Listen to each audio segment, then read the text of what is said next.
Well, hello everyone, I'm back, the new proud American conservative. Yes, the new American, became an American citizen last year, very proud of that.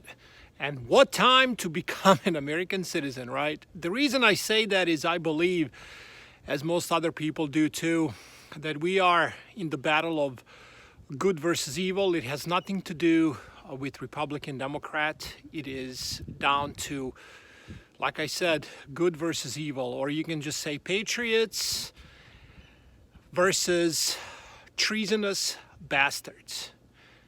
And I stand on the side of good and patriots. That's how I feel. This is why I make the videos. I try to wake people up with what's going on, not just financially, when it comes to prepping and everything else.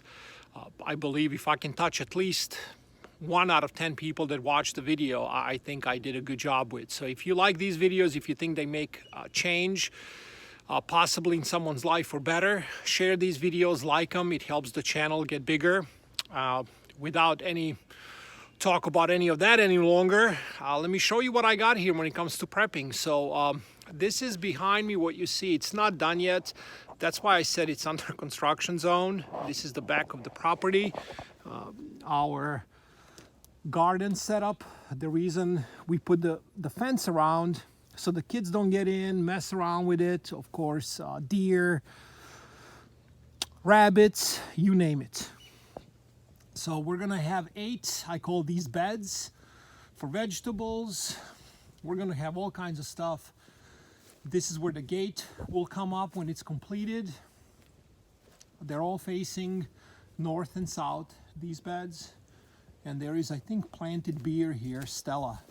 Hopefully that will grow too. Wouldn't that be nice? All right, so we got those.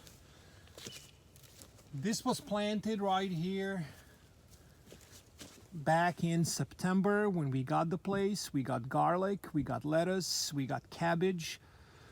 So we gave it a shot. It looks pretty good right now. And then we're just gonna continue on in 2 months or so with the other beds. And then behind me here, sorry for the camera moving, but I have no other way to show you because I'm doing it on my own here. We have a shed where we keep chickens inside of it because it has concrete cemented floor, so raccoons or other predators cannot dig under and snatch them out. And also right next to it, if you see, is a chicken coop that has a metal fence that bald eagles cannot snatch them out of the air. So once I open this door, they kind of hang around right in that area. And so far, we've been lucky. We only lost 1. 2 didn't make it when they were little, when we got about 22 of them. So I like that. I think if we kept them all, it would have been great. But a couple of losses here and there without really knowing what we're doing. Basically what I'm saying, we have no experience farming, just a lot of research and putting ourselves in the position to be farmers. I think it's not bad. So we'll see what happens down the road, and then I will show you inside of the shed in the next video. And I'm gonna move on towards the furnace, the outdoor wood burning furnace that heats the house up and has heated water for us. It provides heated water and it heats up the entire house. As you can see, the lack of wood is not an issue around here. I have close to 40 acres of land.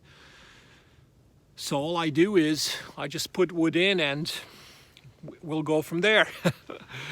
So this is the legendary wood burning furnace. This is what it looks like.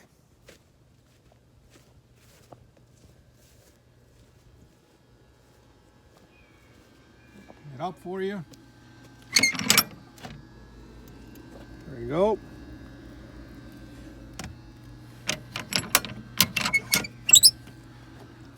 We also have a propane tank here that's used for the generator, which is a big generator. A lot of boxes here. It looks kind of ugly. I help get the fire started when it dies out. So this is the old generator that works, just needs a couple of tweaks. And it's run by the propane tank that you saw behind me here. And also the house has a propane furnace too, so I can completely go off the grid if I wish. So from that perspective, this is a close to self-sufficient farm, and I will go down to show you a little more right now. So again, sorry for the moving video. Hopefully you don't get too dizzy.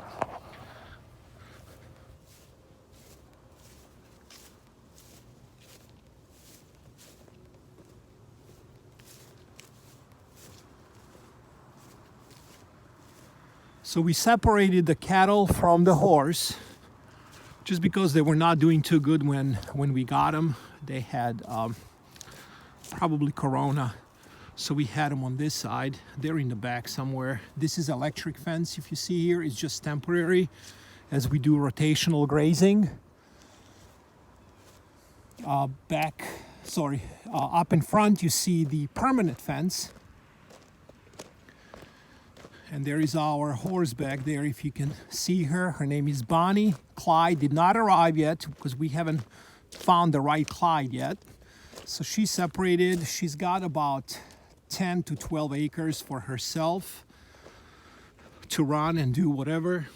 And there is some cattle back up there, if you can see them.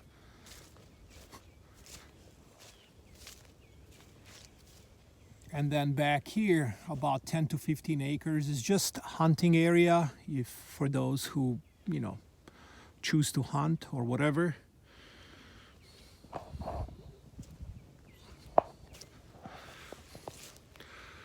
So before I finish the video, I just want to go over the stock market if you're interested in that. I will not bore you with the farming stuff too much unless you guys really want to. I just had a few requests. People wanted to see what we've got going on when it comes to what to do, what kind of self-sufficiency we have here. So I just wanted to go over that pretty quickly here and then move on to the stock market. I started to be a uranium bug 2 weeks ago. So I'm into uranium. Now it's looking really good. The stocks are really moving up, the ones I picked.